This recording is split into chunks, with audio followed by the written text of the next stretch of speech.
Halo Sobat Pramulati, selamat datang di podcast Pramulati. Nah, kali ini kita mau bahas podcast tentang keresahan mahasiswa, persiapan mahasiswa, terutama mahasiswa baru nih, yang mulai masuk pada kegiatan perkuliahan. Nah, kuliah itu kan gak cuma di dalam kelas aja nih, banyak yang harus kita persiapkan, terutama teman-teman yang dari SMA ataupun SMK yang udah masuk ke kuliah. Nah, itu gimana sih cara persiapannya?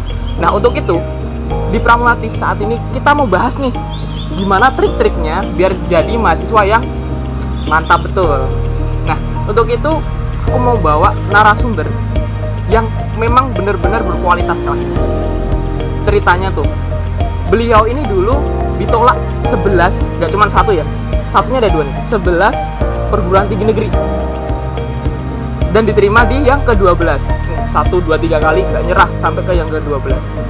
Nah, uniknya walaupun pernah ditolak, ketika kuliah beliau ini berprestasi banget. Beliau ini menjadi wisudawan terbaik dan juga peraih karya cendekia, teman-teman. Nah, siapa sih orangnya? Langsung saja kita kenalan sama Mas Ilyas Aditya. Halo Mas Aditya ya panggilannya. Halo, ya Mas Anton. Oke, gimana kabarnya nih Mas? Alhamdulillah sehat Mas Anton. Oke, nah tadi tuh kita kan udah kenal ya sama Mas Ilyas ya, tentang 11 kali ditolak. Bener nggak sih Mas kayak gitu, dan ceritanya kayak gimana? Oke. Mungkin saya cerita dulu ya Mas Anton, dari awal background saya terlebih dahulu. Mungkin teman-teman juga belum tahu, saya nama panjangnya Ilyas Aditya Rahman. Teman-teman bisa dipanggil Mas Adit atau Mas Ilyas. Awal mula saya lulus ya, jadi mungkin saya cerita dulu. Saya lulus dari SMA itu tahun 2017 Mas Anton. Dari 2017, setelah 2017 itu saya mendaftar di perguruan tinggi negeri. Cuman waktu itu saya jalur prestasinya ketolak. Selanjutnya saya 2017 itu ada SBMPTN namanya. Kalau sekarang kayaknya beda ya Mas Anton ya. Nah, saya waktu itu keterima Mas di tahun 2017. Dan saya daftar juga di STAN. Oh iya. Ya, cuman waktu itu saya nggak lolos juga gitu, nggak lolos. Singkat cerita, saya lolos. Mungkin flashback dulu ya, dari 12 tadi itu saya sebenarnya pindahan dari lintas jurusan dari IPA ke IPS. Nah, awal mulanya saya memang dari IPA gitu. Dari IPA yang tadinya saya ketolak di STAN maupun di jalur prestasi itu, saya keterima dari jalur SBMPTN di salah satu kampus PTN juga di Jawa Tengah. Tetapi saya setahun di situ kok merasa bahwa berbeda dengan visi misi saya seperti itu. Akhirnya saya memutuskan. Nah, itu cerita, setelah itu yang cerita tadi yang masuk ke 11, 12 lah. Ke 12 ya, itu yang 12 PTN itu. Jadi saya daftar setelah saya setahun di kampus tersebut yang jurusan IPA itu. Saya nggak sebutin kampusnya, itu di Jawa Tengah. Saya pindah, saya daftar termasuk dari jalur SPM, jalur mandiri. Paling banyak mandiri Mas Anton. Dulu saya dari barat kata dari Sabang sampai Merauke yang negeri itu saya daftarin semua gitu. Nah, itu saya daftar, saya hampir menyerah di waktu pengumuman yang ke-8.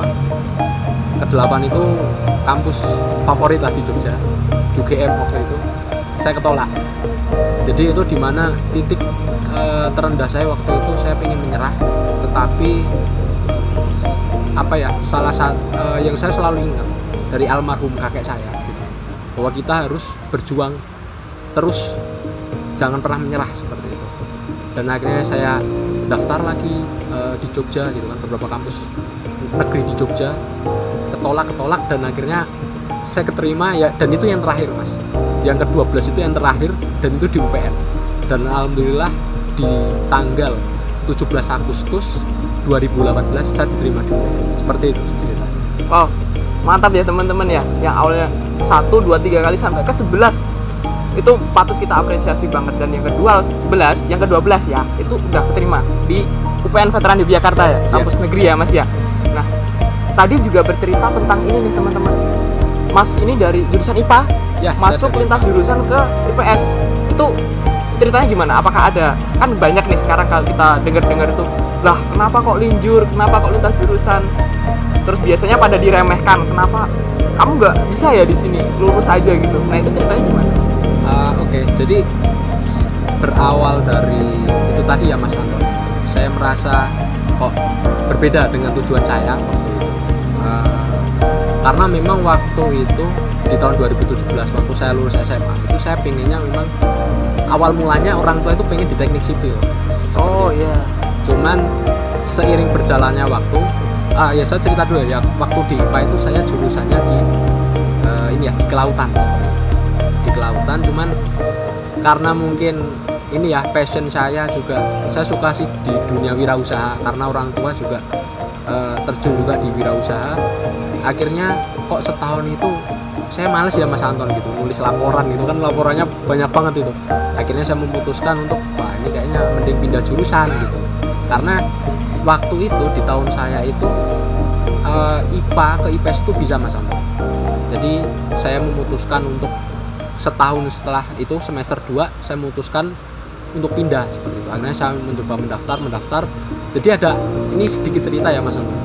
Bukan untuk pamer ataupun gimana. Saya itu waktu karena saya passionnya kan awalnya di IPA. Saya ikut itu SBMPTN atau apa ya istilahnya UTBK ya zaman dulu. Bukan SBMPTN. SBMPTN ya, dulu ya. SBMPTN itu saya try out gitu ya. Itu berapa kali masuk 5 besar gitu. Oh, 5 besar itu seluruh Indonesia Mas Anton. Jadi waktu itu saya ikut berapa kali. Akhirnya karena pede Mas Anton.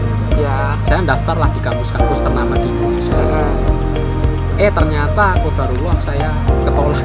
Ketolak, belum beruntung ya di situ ya. Dan itu sampai 11 kali kan. Jadi 11 kali. Akhirnya saya memutuskan untuk ya hampir menyerah itu kan di pilihan 8. Terus kenapa saya memilih pindah jurusan ya karena itu visi misi, dan memang awal mulanya orang tua menolak karena saya backgroundnya IPA banget. Bahkan dari SMA pun saya juga ikut beberapa kali lomba mewakili sekolah itu di bidang olimpiade sains, tapi kok malah pindah ke IPS gitu kan. Sempet kayak nggak yakin keluarga termasuk teman-teman saya juga gitu sempat mempertanyakan, tapi saya buktikan itu ketika saya kuliah mungkin tidak hanya kuliah saja, tapi saya berusaha untuk memberikan yang terbaik, ikut organisasi, ikut lomba-lomba seperti itu. Jadi itulah yang melatar belakangi kenapa saya pindah, karena saya merasa visi misinya berbeda dan menginginkan passionnya ya gitu. Passion, dan saya itu pengennya wirausaha seperti itu. Berarti ini nih, walaupun nggak disponsori PT KAI ya, tapi kalau PT KAI kan bilang lebih baik memulai dari awal daripada tiba di tujuan yang salah. KAI halo. Nah itu tadi Mas kemudian masuk ya di jurusan yang linjur, masuk ke jurusan apa Mas tadi? Jurusan ekonomi pembangunan ya. Nah dari IPA ke ekonomi. Nah kemudian ketika masuk nih Mas, gimana cara mempersiapkan atau adaptasi dirinya? Tentunya kan beda banget tuh kulturnya dari anak IPA ke ekonomi gitu. Gimana cara mempersiapkan itu dan adaptasinya kayak gimana? Sebenarnya kalau untuk adaptasi Mas Anton itu nggak semudah gimana ya, karena saya terbiasa di IPA Mas. Itu kalau itu laporannya banyak ya, jadi terus hitungannya juga banyak. Terus ketika pindah di IPS bukannya untuk meremehkan, tetapi saya cukup mudah ya gitu ketika waktu beradaptasi gitu kan. Malah awal-awal di semester 1-2 itu malah sering main Mas gitu ya. Malah gitu. sering ngopi karena saya di Jogja. Tapi ikut organisasi gitu kan? Ya. Apa aja tuh? Kalau di semester 1-2 saya belum aktif. Jujur itu karena saya masih beradaptasi ya, mungkin karena dari IPA ke IPS ya. Terus kemudian saya waktu itu masih seneng hangout Mas, jalan-jalan gitu. Ya gitu kan. Etik mahasiswa baru gitu ya. Jadi saya di Jogja itu memang salah satunya itu suka ngopi gitu. Jadi saya keliling seperti itu. Terus baru saya mulai aktif itu di semester 3. Di semester 3 itu saya dikasih nasihat sama kakak saya, kakak sepupu. Jadi ya dari situ saya mulai berubah Mas. Saya ikut beberapa organisasi. Waktu itu saya ikut DEM, Dewan Energi Mahasiswa. Itu organisasi teman-teman ini ya dari teknik gitu. Saya ikut itu di semester 3, terus kemudian saya ikut KSPM. Romo Studi Pasar Modal, dan yang terakhir itu saya jadi ketua umum HIPMI PT UPN Veteran Jakarta. Oh, HIPMI-nya dari Univ ya berarti Ya, Mas? dari UPN, yaitu di tahun 2021 seperti itu. Jadi kalau berbicara organisasi ya seperti itu Mas Anton, saya banyak di eksternal sebenarnya daripada organisasi di kampus. Jadi kampus itu paling KSPM gitu. Seperti itu Mas Anton, itu cerita saya bagaimana saya beradaptasi ya, karena saya sebenarnya dapat motivasi dari kakak saya dari seperti itu ya. Nah, organisasi yang diikuti nih kan, itu kan ada beberapa tadi Mas, ada Dewan Energi Mahasiswa ya, satu, terus KSPM, dan juga jadi ketua HIPMI, itu pengusaha muda Indonesia ya, himpunan pengusaha muda Indonesia. Nah, gimana tuh cara mengatur waktunya? Tentu kan kuliah itu kan juga gak cuman kita masuk kelas, tapi juga ada tugas-tugasnya gitu. Gimana cara mengaturnya itu Mas? Untuk mengatur waktu, jadi gini, di semester 3 itu saya naik semester 4 itu waktu dimana benar-benar hektik Mas Anton. Jadi saat 2020 orang-orang Maret ya, waktu itu bulan Maret ya, Covid masuk ke Indonesia. Oh iya benar, Covid ya masuk ya. Itu pada panik kan, pada pulang itu. Jogja sepi, termasuk kampus. Iya benar banget. Nah ketika sepi itu justru malah saya memutuskan untuk balik malah. Saya malah balik ke Jogja. Itu saya cuma seminggu pulang. Setelah diumumin kampus itu lockdown ya, saya pulang 1 minggu saya balik lagi ke Jogja. Agak lain nih Mas Ilyas ini, yang lainnya ya Covid pulang ya dari mungkin dari kampusnya yang ada di Jogja dan lain sebagainya pulang. Nah Mas Ilyas ini agak lain pemikirannya, dia malah kembali ke kampus dan memperkaya diri dengan ikut organisasi itu ya Mas ya? Ya betul. Itu karena gini, saya pikir ketika Covid itu ekonomi juga naik turun Mas Anton, jadi termasuk keluarga juga, ayah juga punya usaha itu sewa mobil, jual beli mobil, jadi itu memang lagi naik turun, apalagi waktu 2019 itu sempat ya kita tutup lah waktu itu. Oh sempat kolaps ya berarti? Tutup, terus saya mikir lah nanti buat bulanan gimana gitu kan, saya mikir gitu. Terus kebetulan saya itu punya cita-cita untuk pengen ke luar negeri Mas, dan saya membaca salah satu beasiswa di Inggris itu mensyaratkan untuk ada jam kerja gitu. Jadi saya memutuskan selain berorganisasi, wah nggak cukup seperti itu. Akhirnya saya memutuskan untuk nyari pekerjaan. Waktu itu kebetulan ada salah satu dosen saya itu ada riset seperti itu. Jadi ini awal mula saya di riset seperti itu. Jadi selain organisasi saya ikut riset Mas Anton. Saya ikut riset dan itu saya awal mula itu megang sekitar 3 riset. Langsung 3 gitu? Itu dari Bank Indonesia. Wow. Dari Bank Indonesia, ada juga yang dari dinas-dinas lah dari kota Jogja seperti itu. Dari situ saya juga aktif juga di wirausaha seperti yang tadi Mas Anton. Jadi ya itu waktu-waktu hektik dan saya waktu itu memang melihat peluang 2020 itu ketika orang pergi pasti wah justru malah ini kesempatan gitu. Yang awal mulanya saya ingin bisa tergabung dalam riset itu, akhirnya saya memberanikan gitu karena nggak ada orang. Ya udah saya beranikan, pasti banyak kerjaan yang keteter ya gitu. Saya datang ke sana ke Jogja gitu, ke kampus, saya apply lah ke dosen saya, akhirnya saya diterima. Jadi mulai hektik itu saya di semester 4 sampai sekarang lah sebenarnya. Sebelumnya ya masih main-main Mas Anton, jadi masih kayak mahasiswa lah gitu. Kita beradaptasi gitu. Karena semester 4 itu menentukan menurut saya. Jadi mungkin untuk teman-teman mahasiswa baru, jadi di mana semester 4 ini menentukan karir teman-teman mau kemana gitu. Karena di situ juga sekarang udah ada penjurusan kan. Penjurusan mungkin nanti metopelnya mau seperti apa, termasuk ya kebentuknya di semester itu antara memilih menjadi mahasiswa kupu-kupu langsung pulang atau organisasi atau yang bisa membalance antara mungkin sama kerja juga gitu. Dan saya juga menyarankan bahwa ketika nanti teman-teman udah mahasiswa setidaknya harus ada passive income lah seperti itu. Jadi harus kerja gitu. Jadi saya sangat salut buat teman-teman yang ya kuliah dan kerja seperti itu, karena itu memang membagi waktunya susah. Oke, nah tadi tuh Mas kan ikut beberapa organisasi itu berdasarkan dulu nih atas kemauan diri sendiri atau melihat peluang atau sekedar ikut-ikut temennya aja gitu? Sebenarnya kalau organisasi itu ya awal mulanya Mas itu diajak temen tapi kok enak ya gitu kan. Kita kebetulan saya tuh seneng serawung itu mungkin kumpul sama teman-teman diskusi seperti itu. Dari situ akhirnya saya memutuskan wah ini tertarik nih, passion saya juga di organisasi. Meskipun saya waktu itu mikir organisasi nggak cukup, akhirnya saya memutuskan untuk ikut lomba, termasuk tadi Mas Anton saya ikut kerja di riset di pusat studi seperti itu. Jadi untuk membagi waktunya memang susah Mas, dalam arti gini, memang tiap orang punya prioritas orang masing-masing berbeda-beda.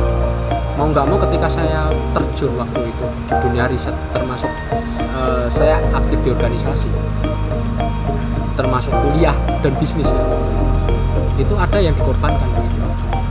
Ya salah satunya mungkin hubungan dalam arti saya dulu punya geng Mas Anton gitu. Ya akhirnya saya jarang kumpul sama geng saya karena kan ya waktunya harus terforsir buat yang lain gitu ya. Waktu saya kepakai untuk yang lain seperti itu. Akhirnya ya mungkin kadang cuman weekend pun kadang juga masih ada kerjaan gitu kan, masih ada tanggungan laporan yang harus dilaporkan besok hari Senin seperti itu.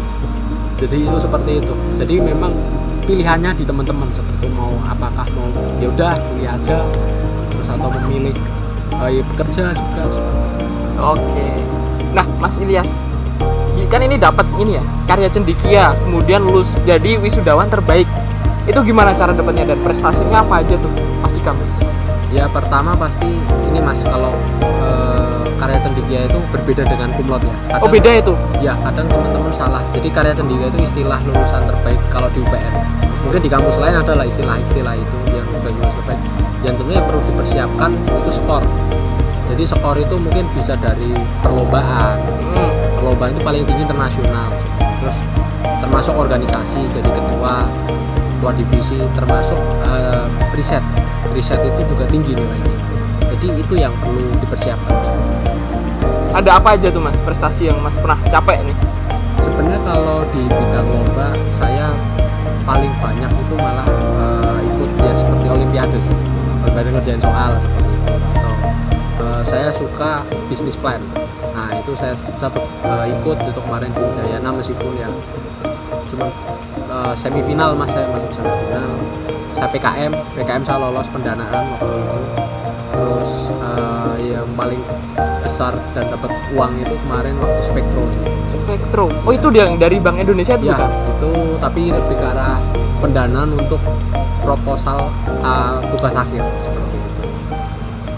Nah kalau melihat nih mahasiswa yang kayak Mas Ilyas ini, kayak nggak mungkin kalau nggak dapat beasiswa. Nah, pernah dapat nggak Mas beasiswa? Pernah. Jadi saya di semester 6 itu saya dapat beasiswa dari Bank Indonesia juga. Oh, jadi sahabat Bank Indonesia ya. Saya kerja itu riset di Bank Indonesia. Yeah. Beasiswa saya juga dari Bank Indonesia. Saya Genbi waktu itu. Terus skripsi saya yang biayain Bank Indonesia juga. Mantap. Dari Spektro itu. Jadi yang lainnya itu skripsi, ya ada yang les, ada yang bimbingan. Mas Ilyas ini skripsi malah dibayar ya? Gitu ya Mas Ilyas ya? Betul. Mantap banget. Dan itu juga yang bikin nilai tinggi di karya cendekia yang jadi wisudawan terbaik juga tadi? Ya, itu karena waktu kemarin saya lulus 2022 tahun kemarin pas itu saya baru setahun ya lulusnya satu. Itu saya satu-satunya Mas waktu angkatan saya yang lolos itu saya sendirian waktu itu yang lolos mengajukan proposal Spektro. Itu memang sebenarnya kalau skopnya Spektro itu tidak harus jurusan ekonomi, tapi itu yang penting topiknya sesuai dengan apa yang diminta dari Bank Indonesia. Oh ada beberapa list temanya itu topiknya. Oke. Terus dari kesibukannya Mas nih kan banyak tuh, kuliah, oke, terus riset, oke juga nih, ikut organisasi, iya, bahkan ada 3 tadi, kemudian ikut beasiswa pasti juga ada kegiatannya. Pernah nggak Mas, apa itu kayak hektik, kalau bahasa sekarang itu hektik, terus breakdown gitu mentalnya? Pernah nggak itu situasi kayak gitu? Berbicara terkait itu ya pasti pernah. Saya pernah mengalami fase di mana itu bisa dibilang kayak titik terendah saya, Mas. Iya. Di tahun 2011 mau lulus itu pertengahan, karena tanggal 2 Juli bapak saya meninggal. 2021. Oh, 21. Ya, 2021 Juli ayah saya meninggal. Terus harus tugas akhir waktu itu. Iya. Apalagi posisi itu saya golongan UKT tertinggi di UPN. Wah, nggak lumayan juga itu ya? Ya, itu cukup adrenalin buat saya. Bisa buat nyicil mobil. Iya. Akhirnya mau nggak mau saya harus berpikir keras untuk saya nggak boleh sedih-sedih terus kan. Iya. Saya ketika menghadapi situasi capek ya pasti istirahat gitu. Karena kalau istilah anak sekarang tuh burn out tuh ya. Iya, burn out, harus healing ya. Iya. Kalau saya sebenarnya kembali lagi ke orang. Kalau saya ketika menghadapi itu, saya tuh cukup ngopi aja gitu ya. Pagi hari minum kopi sambil ngobrol gitu kan. Itu udah ini kayak udah ngecas diri, ya, udah jadi kembali lagi gitu kan. happy lagi ya, gitu. happy lagi gitu. Jadi saya itu nggak perlu yang mahal-mahal Mas, kayak harus di bulan mana gitu. Saya nggak perlu. Jadi cukup itu udah merecharge saya untuk bisa kembali beraktivitas kembali gitu. Memang waktu itu berat gitu kalau dibilang titik terendah, karena harus melewati di saat momen krusial ya, di tugas akhir malah ditinggal ayah seperti itu. Memang itu kalau ditanya itu fase terberat. Jadi gini ya, ketika ada tekanan, kalau rumusnya itu semakin besar tekanan, gaya yang diberikannya juga semakin besar, tapi ya, outputnya juga lebih keren gitu ya. Seperti baja yang ditempa buat pedang itu teman-teman, baja yang ditempa berkali-kali walaupun kena panas ya kan, kena hantaman palu dari pembuatnya, tapi ketika jadi pedang, jangan main-main dengan pedang itu, pasti tajamnya lebih dari tajamnya sebuah pisau gitu. Pisau yang dibuat dari plat besi biasa sama pedang yang ditempa berkali-kali beda ya gitu ya Mas ya. Nah, untuk terakhir nih Mas, pesan buat adik-adik mahasiswa nih, terutama yang masuk pada tahun ini 2023 ya, itu kan ya mereka pernah mengalami yang namanya kuliah sekolah dulu online, kemudian pasti habitnya berbeda lah ketika dulu Mas masuk dari yang biasanya memang udah biasa offline, kemudian sekarang mereka adaptasinya pasti akan lebih sulit. Terus gimana nih saran dari Mas Ilyas untuk menghadapi hal kayak gini? Yang pertama pastinya harus fokus ya Mas Anto. Fokus dan jangan pernah menyerah. Apalagi ketika belum dicoba. Lah, ini yang sering terjadi penyakit ya. Saya takut nanti masa ikut ini takut. Nah, mumpung karena saya juga punya mentor ya. Mentor saya bilang, mumpung kamu tuh kalau masih di bawah umur 25 gitu, itu cobain lah semua yang bisa, mau buka usaha, ikut organisasi, ikut lomba seperti itu. Jadi memang mahasiswa yang sebenarnya itu memang capek Mas gitu, harus capek gitu. Nggak manja ya? Ya, beda kayak mungkin kalau di SMA ya. Jadi kalau di SMA mungkin masih ada guru yang ngatur, nanti jam sekian pelajaran ini seperti itu. Kalau kuliah itu bebas, mau masuk apa enggak itu ya urusan teman-teman gitu kan. Itu memang ada jatah bolos juga kalau kuliah. Cuman ya kalau bisa itu harus balance semuanya. Nah, bagaimana yang harus dilakukan yaitu tadi belajar untuk mengatur waktu, dan jangan takut untuk mengambil resiko-resiko yang memang kalau ingin jadi orang besar Mas Anto. Ini selalu saya ingat kata ibu saya, ya resikonya harus besar gitu. Kalau kita cuman pengen jadi yang biasa-biasa saja, yaitu cuman ngambil yang resiko-resiko sedang-sedang saja, nggak berani untuk mungkin ikut jadi ketua umum atau gimana. Nah, itu kan yang harus punya mentalnya harus kuat seperti itu. Tapi kembali lagi itu pilihan. Jadi yang menentukan adalah teman-teman seperti itu. Kalau saya jangan pernah menyerah dan terus berjuang, terus berinovasi seperti itu. Mantap banget nih pesan dari Mas Ilyas ya. Berarti emang high risk, high return ya Mas ya. Yes. Ketika kita ngambil resiko yang gede, nah hasilnya pasti juga nanti gede juga gitu. Nah, dari beberapa hal yang disampaikan Mas Ilyas ini tadi, kita kan bisa banyak banget tuh belajar gimana jadi mahasiswa yang baik. Emang ya itu pilihan teman-teman sendiri ketika menjadi mahasiswa ya. Namanya aja mahasiswa, berarti lebih dong dari yang siswa tadi. Nah, buat teman-teman maba yang udah jadi mahasiswa, aku ucapin selamat ya, udah jadi mahasiswa seutuhnya, dan selamat menempuh kehidupan di perkampusnya masing-masing. Dan tetap ikuti talkshow dari Pramulati, karena ke depan kita masih banyak ngobrol-ngobrol lagi ya Mas ya, tentang kehidupan di kampus. Kan nggak sekedar seperti yang kita ngomongin ini tadi, kita bakal gali, kita bakal kuliti lagi gimana kehidupan kampusnya.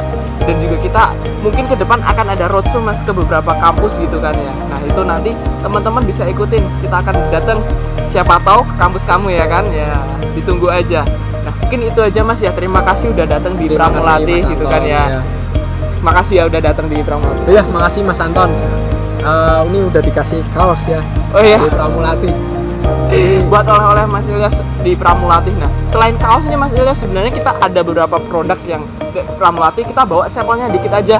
Ada scented candle, kemudian kita juga ada handbook, kemudian kita ada letterbook. Nah, teman-teman bisa akses kemudian lihat katalog kami Pramulati di Instagram, Shopee, dan juga Linktree yang sudah tersedia di media sosial Pramulati. Buruan check out, kemudian nikmati kehebatan dari produk Pramulati. Rencana setelah ini apa nih Mas? Kita tunggu kejutan di tahun depan. Oke, teman-teman tunggu ya. Dan nantikan Mas Ilyas datang lagi ke podcast kita kali ini. Oke, terima kasih, dan jangan lupa like video ini ketika teman-teman suka, subscribe jangan lupa, dan juga bagikan ke teman-teman agar semua bisa mendapatkan manfaat dari Pramulati. Oke, see you, dadah. Makasih.